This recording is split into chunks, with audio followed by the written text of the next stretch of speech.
الحمد لله الذي جعل الإسلام طريقا سويا. أشهد أن لا إله إلا الله وحده لا شريك له، وأشهد أن محمدا عبده ورسوله لا نبي بعده. اللهم صل وسلم وبارك على سيدنا محمد وعلى آله وأصحابه أجمعين. أما بعد، فيا عباد الله، أوصيكم ونفسي بتقوى الله وطاعته لعلكم تفلحون. فقد قال الله تعالى في كتابه الكريم: أعوذ بالله من الشيطان الرجيم، بسم الله الرحمن الرحيم. يا أيها الذين آمنوا اتقوا الله حق تقاته ولا تموتن إلا وأنتم مسلمون. وقال رسول الله صلى الله عليه وسلم: اتق الله حيثما كنت وأتبع السيئة الحسنة تمحوها وخالق الناس بخلق الحسن. صدق الله وصدق رسوله النبي الحبيب الكريم، ونحن على ذلك من الشاهدين والشاكرين، والحمد لله رب العالمين. Ma'asyiral jamaah yang senantiasa dirahmati dan dimuliakan Allah Subhanahu wa taala. Tatkala baginda Rasulullah sallallahu alaihi wasallam berhijrah meninggalkan kota Madinah, di atas bukit air mata baginda Rasulullah sallallahu alaihi wasallam bercucuran sambil memandang kota Makkah. Maka ucapan yang keluar dari lisan beliau adalah: maaf ya baki min baladin wa ahabbaki ilai walaula anna qaumi akhrajuni minki ma sakantu ghaira. Wahai Makkah, engkau adalah negeri yang indah, engkau adalah negeri yang baik, aku sangat cinta kepadamu.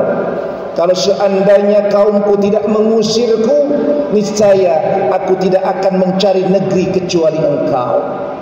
Baginda Rasulullah meninggalkan Mekah dengan penuh kesedihan. Kalau bukan karena perintah Allah, niscaya baginda Rasulullah tidak akan meninggalkan Mekah.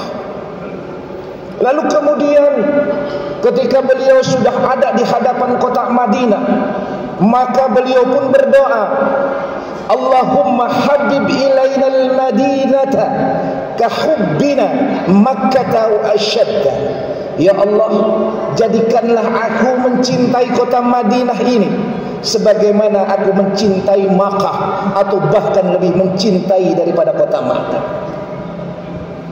Lalu kemudian tatkala baginda Rasulullah sallallahu alaihi wasallam sudah tinggal di Madinah, sudah membangun tatanan kota Madinah yang baldatun thayyibatun wa rabbun ghafur, maka kecintaan kepada kota Makkah tidak pupus. Bahkan beliau terkadang menyendiri dan mengucapkan al-watan, al-watan, negeri Makkah, negeriku Makkah, aku rindu kepadamu wahai negeri Makkah.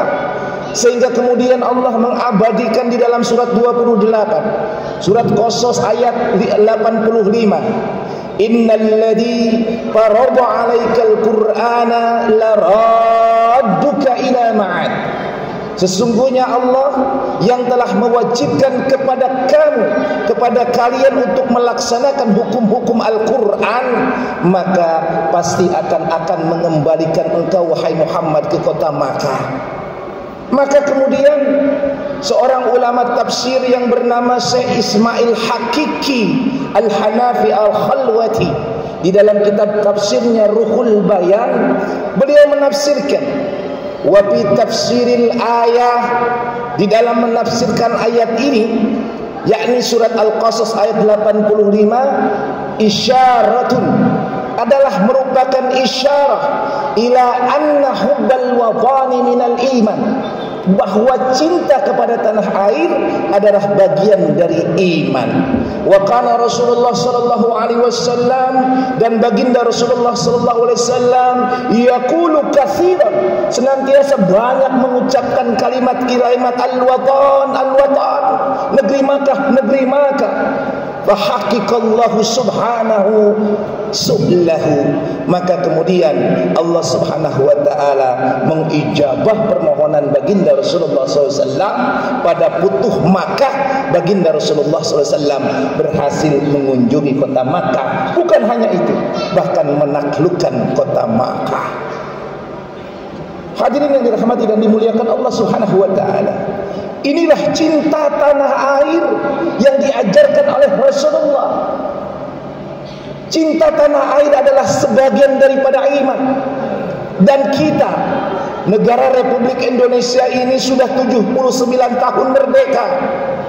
Dan luar biasa kalimat yang diucapkan oleh Hadiratus Syekh Kiai Haji Hasyim Asy'ari, di mana beliau mengucapkan bahkan menjadi jargon, menjadi sebuah moto, hubbul watani minal iman. Cinta tanah air adalah sebagian dari iman. Dan ini membangkitkan semangat perjuangan, khususnya di kalangan Nahdliyin. Tapi umumnya masyarakat Indonesia, rakyat Indonesia terbangkit rasa perjuangan dan nasionalismenya. Hadirin yang dirahmati Allah Subhanahu wa taala, kita sudah 79 tahun merdeka. Kita sudah diwarisi oleh para pejuang pahlawan kita, negara yang begitu hebat ini, negara Indonesia yang luar biasa ini. Maka kita jangan sampai menyia-nyiakan apa yang diwariskan para pejuang bangsa ini. Mari kita jaga kemerdekaan ini, mari kita bangun, kita isi kemerdekaan ini. Jangan sampai negara yang sudah diperjuangkan dengan darah, dengan harta, dengan segala hal, kemudian kita generasi-generasi penerus yang mengisi kemerdekaan ini menyepelekan dan menyia-nyiakan. Jangan sampai kemudian kita, umat Islam yang mayoritas ini tergerus-tergusur. Sebagaimana sejarah sudah mengatakan, sejarah sudah menorehkan bagaimana umat Islam di Spanyol yang mayoritas bersih gara-gara karena masyarakatnya menyepelekan sebuah kemerdekaan. Oleh karenanya, lalu bagaimana cara kita mempertahankan dan mengisi kemerdekaan ini? Maka setidaknya ada 5 hal yang harus kita lakukan dalam mengisi mempertahankan kemerdekaan ini. Yang pertama adalah kita harus mengenal negara dan bangsa ini. Kita harus melihat bagaimana bangsa dan negara ini berdiri. Kita harus mengenal para pejuang bangsa ini. Jangan sampai kita tidak tahu siapa pahlawan-pahlawan, siapa ulama-ulama, siapa para syuhada yang meninggalkan, yang berjuang demi negara bangsa ini. Kita khawatir saat ini ketika generasi kita ditanya siapa pahlawan nasional, siapa proklamator kemerdekaan, siapa yang mendirikan atau yang mulai mengibarkan bendera putih, siapa pejuang bangsa ini, kemudian para bangsa kita generasi berikutnya tidak paham dan tidak tahu. Bahkan sekarang hati-hati, ada pemutarbalikan sejarah. Ada sekelompok orang yang mengklaim bahwa para pejuang bangsa ini adalah kelompok mereka, dengan mengaku-ngaku bagian dari mereka, padahal mereka bukan siapa-siapa dari bangsa ini. Oleh karenanya jangan sampai kita kecolongan karena upaya-upaya memutarbalikan sejarah, kemudian mereka membegal sejarah bangsa ini sudah banyak dilakukan. Bahkan sekarang makam-makam para pahlawan diubah dengan nama-nama klaim mereka. Hati-hati, bahkan pahlawan-pahlawan dibuat atas nama mereka. Ini bukan hoax, ini fakta dan realita yang ingin merubah sejarah bangsa kita. Oleh karena kita sebagai generasi yang menjaga, yang mempertahankan, yang mengisi kemerdekaan, kenali bangsa ini, kenali negara ini, kenali para pejuang bangsa ini.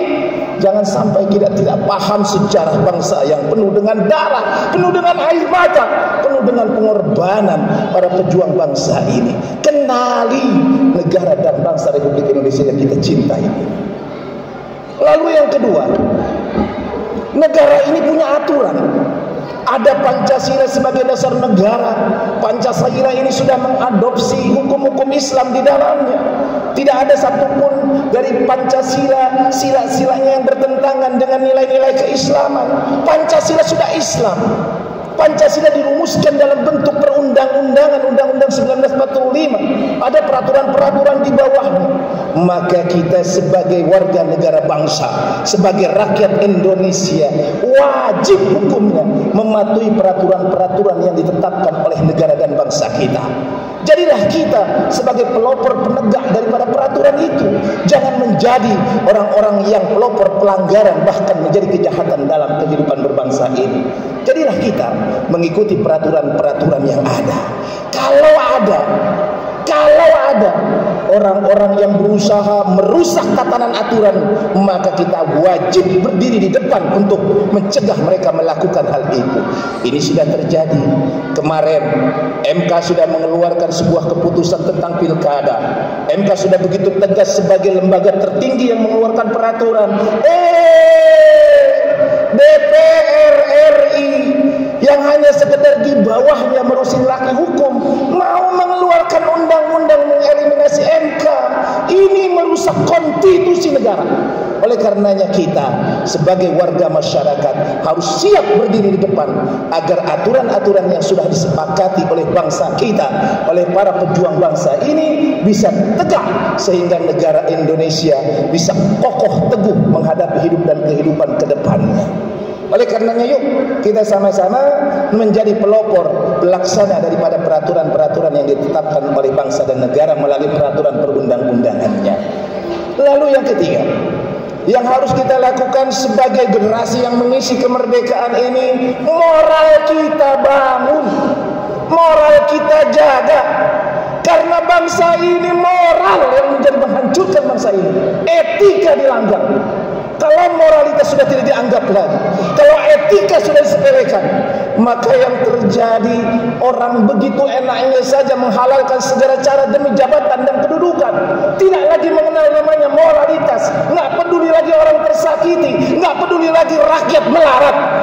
Yang penting jabatan dan kedudukan bisa didapatkan. Ini moral harus kita bangun. Karena agama Islam, hakikatnya yang paling esensi selain tauhid kepada Allah adalah bagaimana membangun akhlak yang mulia di dalam hidup dan kehidupan ini. Yuk kita sama-sama menjadi pelopor moralitas yang baik. Tanamkan akhlak yang baik, akhlak kepada Allah Subhanahu wa taala dalam ubudiyah kita. Hablum minan nas, akhlaknya dibaikin.